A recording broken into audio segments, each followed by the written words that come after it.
वाट कसली बघताय? चला करूयात बिन पाण्याची ढाबा स्टाईल शेवभाजी. तेलामध्ये राई, जिरं, तेजपत्ता, एक बारीक चिरलेला कांदा टाकून हलकासा परतून झाल्यानंतर आलं लसणाची पेस्ट, एक टमॅटो टाकून छान तेल सुटेपर्यंत परतून घेऊयात.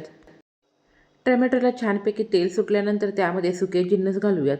तर सर्वात प्रथम पाव चमचा हळद, 1 चमचा धने पावडर, पाव चमचा जिरे पावडर, पाव चमचा गरम मसाला, 1 मोठा चमचा काळं तिखट, 1 छोटा चमचा काश्मीरी लाल मिरची पावडर.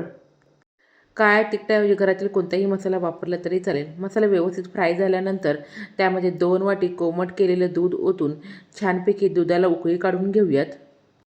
दुधाला छानपैकी उकळी आल्यानंतर बारीक चिरलेली कोथिंबीर आणि चवीप्रमाणे मीठ टाकूयात. मीठ हे दुधाला उकळी आल्यानंतरच टाकावं.